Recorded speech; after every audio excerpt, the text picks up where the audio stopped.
democracia o autoritarismo en Cuba.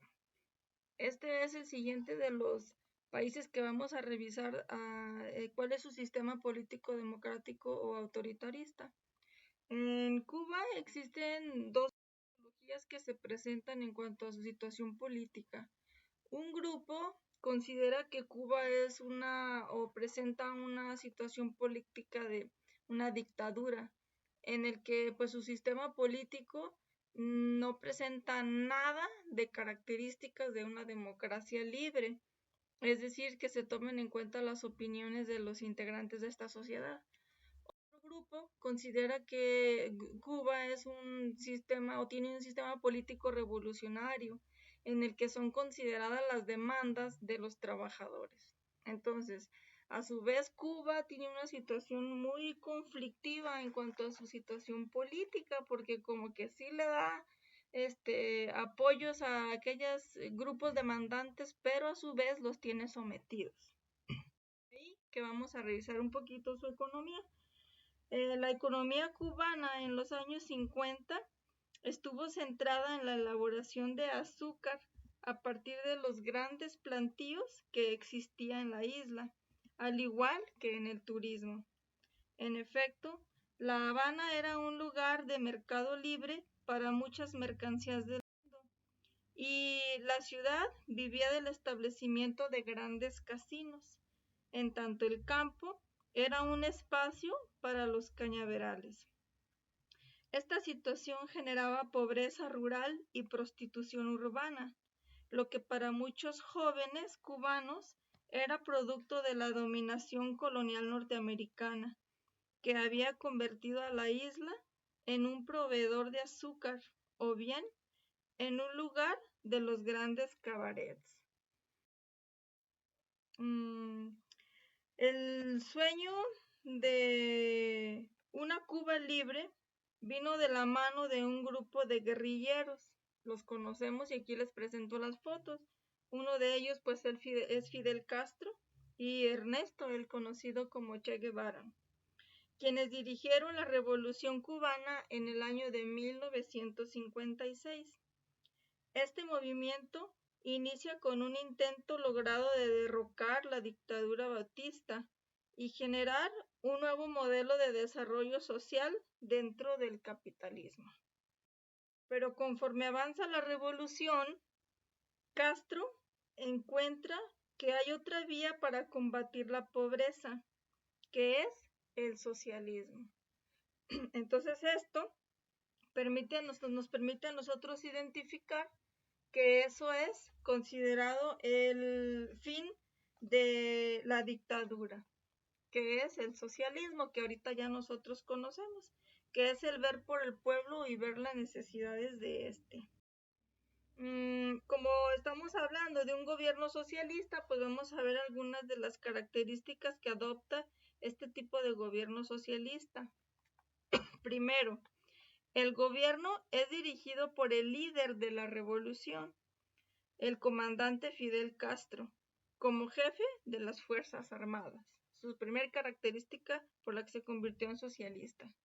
Segunda característica, la economía es de propiedad colectiva y centrada en las grandes empresas del Estado, el cual planifica a largo plazo el desarrollo económico y social. Tercer característica, se autoriza por la Constitución política la existencia de un solo partido político, el Partido Comunista Cubano, que es el que ya conocemos nosotros. Siguiente característica, existen grandes organizaciones de trabajadores del campo y la ciudad, pero organizados como sectores del Partido Comunista, es decir, son grupos que se desencadenan de este partido y los como subdividen en algunas organizaciones, pero al final de cuentas es la misma gente que está organizada para trabajos específicos. Siguiente. Se mantiene un Congreso de Diputados donde hay representación de cada sector. Es decir, hay personas que pertenecen a ese grupo, pero que son originarios del grupo de obreros, otros que pertenecen al ejército, otros que pertenecen a algún otro grupo en particular. Entonces, entre todos ellos se conforma el Congreso de Diputados. Siguiente característica, se mantiene el control del Estado sobre la propiedad y los medios de comunicación escritos o electrónicos. Entonces, ¿qué quiere decir eso? Que los medios de comunicación y la propiedad privada no son libres y que tienen que estar controladas. Y por último, la libertad de asociación y expresión se limita a asociarse dentro de las organizaciones sindicales o rurales autorizadas y que son parte del mismo Partido Comunista. Como lo mencionábamos aquí en la característica número 4, que tienen derecho a organizaciones de trabajo, pero que en este otro último punto vemos que para poder pertenecer a esa organización, pues entonces, para que pueda haber una organización tiene que ser originaria de lo que es el Partido Comunista y solo así puedes tú asociarte a una organización. Es decir, no se pueden formar asociaciones extras o independientes de ese grupo partidista.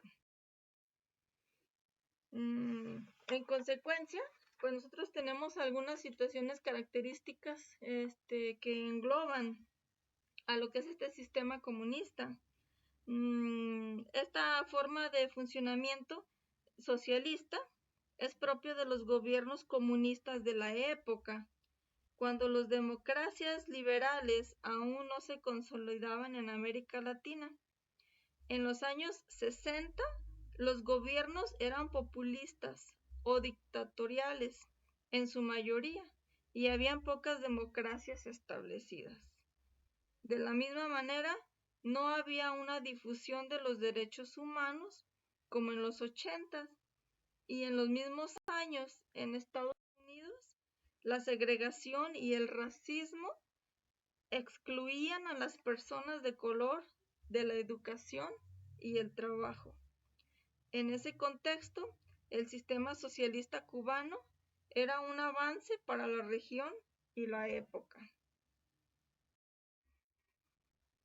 En su diseño, esta forma de gobierno se justifica en la idea de que, al abolirse la propiedad privada, no hay empresarios ni otras clases distintas a las de los trabajadores. Al suprimirse las clases sociales, no se entiende que haya muchos partidos políticos y por eso se autoriza uno solo.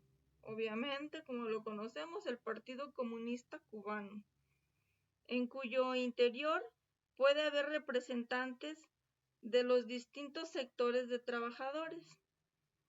Por ello, también los diputados representan a cada sector de ese grupo. Es decir, se supone que no solo el gobierno es de los trabajadores, sino también el Partido Comunista y el Congreso de los Diputados del Pueblo, tres instituciones que compartirían el mismo objetivo que les presento aquí, el desarrollo del socialismo como régimen político y social que beneficiará a quienes laboren en el campo y la ciudad. Porque se supone que este grupo está integrado por quienes pertenecen a todos esos grupos necesitados de Cuba. Sin duda que es un gobierno centralizado, donde todas las decisiones son tomadas en la cúspide, en este caso por el líder de la revolución, que ya decíamos al principio que era Fidel Castro. No hay una opinión fuerte, no solo porque la revolución lo ha eliminado, sino también porque las grandes masas de trabajadores coinciden en el tipo de camino a seguir, que es el socialismo. La disidencia que existe entre vistas oficialmente como un sector contrarrevolucionario o que se opone al socialismo. La crítica que se ha hecho al socialismo cubano es que no hay derechos humanos ni libertades cívicas. Esto es, de opinar, de asociarse y organizarse políticamente de modo libre. Acuérdense que aquel que pertenece a un grupo, hablando políticamente, pues solamente es su grupo conservador. Asimismo, tampoco hay un equilibrio de poderes, pues el líder de la revolución es el que sigue tomando todas las decisiones a nombre del pueblo. Finalmente, se critica al régimen porque se ha tratado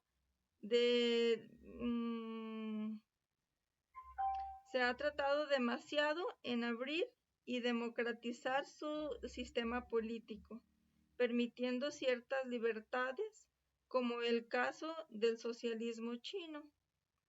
Efectivamente, este es uno de los limitantes del modelo político cubano y se entiende porque en su época los derechos humanos estaban poco desarrollados en América Latina, donde se extienden hasta los años 80. Pero también porque estamos ante una idea de revolución que tiene muy claro que tiene enfrente enemigos, los cuales la amenazan y a quienes hay que darles pocas oportunidades. Así se entendían las revoluciones a lo largo del siglo XX y de ese modo se diseñó el sistema político cubano. Bajo este modelo revolucionario no hay ni posibilidad de oposición ni de equilibrio de poderes, pues se observan como posibilidades de que la contrarrevolución asuma el poder nuevamente. Es decir, que de aquí a que otra vez exista un movimiento revolucionario que cambie todo este sistema político. Aquí les dejo unas épocas claves en las que se ha notado algunas diferencias en cuanto al mejoramiento de las condiciones de vida del pueblo cubano, que sucede en este periodo de tiempo, en estos tres periodos. Me voy a dejar aquí un tiempo para que lo puedan leer.